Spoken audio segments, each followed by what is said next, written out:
ربنا أرنا الذين أضلانا من الجن والإنس نجعلهما تحت أقدامنا ليكونا من الأسفلين إن الذين قالوا ربنا الله ثم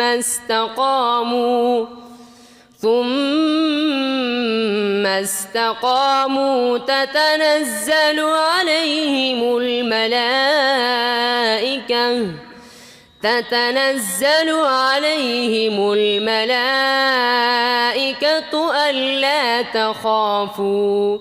ألا تخافوا ولا تحزنوا